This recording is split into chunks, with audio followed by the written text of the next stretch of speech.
Hello, chess family. It's me, National Master Jesse James, and well, it's back by popular demand. I'm gonna go ahead and do some game reviews, and well, I like to call this one a swift victory or a beer bet. And this was against local favorite and one of the best TDs I've ever met. This is Robert Green. Typically, we don't play in the same section because I'm in the top half, he's in the bottom half. But in this one, we actually had an open section, so it means everyone got to play. And well, in the third round, he was doing pretty good, beating and upsetting a lot of strong players, so we actually got to play.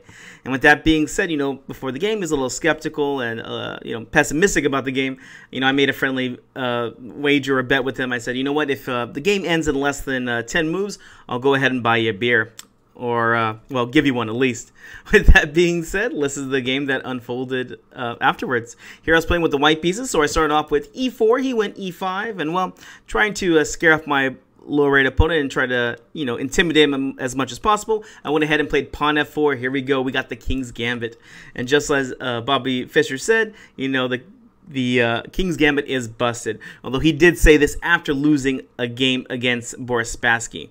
So, here we go. And, Mr. Green does play well right here. He goes ahead and plays pawn to d5.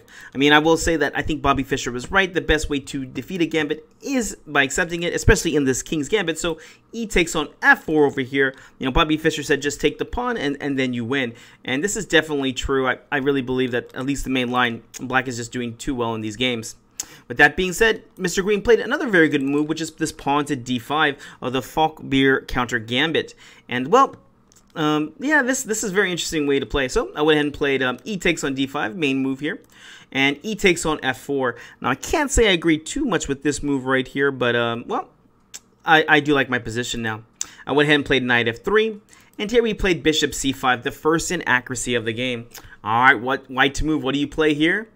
Simple chess. Hopefully this was not too hard for you. Here we get to control the center and push back our opponent. What do you play? Simple chess. Pawn to d4 here. And again, he played another move that surprised me. Queen to e7 check here. And, this move might be a little bit harder for you to find. All right, white to move. What is the best move to play here? This is already setting up a nice trap, which, fortunately for me, I know my Morphe games, and I really saw the pattern pretty fast here about what I should do next. All right, white to move. What do you play here? If you're a true King's Gambit player, this move is probably not too hard for you to find. But believe it or not, we're going to go ahead and play King to f2 here. Seems like a strange move, but the idea is that we're trying to get the rook over to e1 as soon as possible, and, bring the bishop out as soon as possible with the forced move of check over here. With that being said, you're more than welcome to play something like bishop e2, but then after this, it's going to take castling, and, you have to move the bishop out the way because of the pin. It's a little harder to punish, but white is definitely better here because, we have an extra pawn in the center, and, they still need another move or two because they have to save the bishop just to castle. So, King f2 sets up this very, very nice trap. And, again, you're more than welcome to try other moves like Queen e2 here. I hear other people might be asking. This is a simple move that will allow you to trade queens and, go into a winning endgame. With that being said, I was in no mood for that, so I went ahead and played the King f2, setting up this very devilish trap, or diabolical. Here we go. He went ahead and played bishop to d6, and now it is time to spring the trap, develop with a threat. Again, the idea is to get the rook to e1 here. That's why I played the King f2 so soon, and I went ahead and played bishop to b5 check.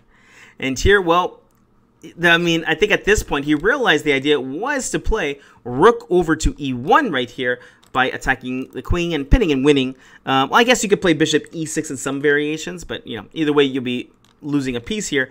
And here he saw that, and so he got scared and went ahead and played king over to f8. Again, anything that you really try here is just going to be bad. Blocking with the bishop, rook goes to e1. Blocking with the knight, the rook goes to e1. All these moves are just doing bad here. So here he went ahead and just played king over to f8. And let's go ahead and develop with a threat. I played rook over to e1. Now at this point, Mr. Green was not feeling too confident. I can see in his face he was turning a little bit red. And, I was playing this a bit fast, too. So, playing fast against your opponent can definitely put them on edge. And, again, that intimidation factor just plays right into it. So, at this point, there's only really one good move here to play. And, that's going to be queen back to d8 here. At this point, I can win the queen, but if you can't already see, it was he fell for the checkmate and won. And here, after rook e8 check, queen takes, bishop takes, king takes, I'm just sitting happy here with a good lead in development, queen e2, maybe bishop f4 in the future, knight c3, and I'm just happy with it, with a very good game here. With that being said, he felt the pressure and he played really fast, queen over to f6, and it didn't take me too long. You know, I looked over at him, then I looked at the board, and I said, well, okay, here we go. Rook over to e8 for check and mate. With that being said, you know, after the game, I went ahead and gave him a beer, and we sat down on the couch, and he drank the beer while I just, you know, we talked about the game a little bit, and then did a little philosophy talk, or philosophized about the game and life in general. Well, guys, hope you enjoyed this. Feel free to like and subscribe, and we'll see you in the next game.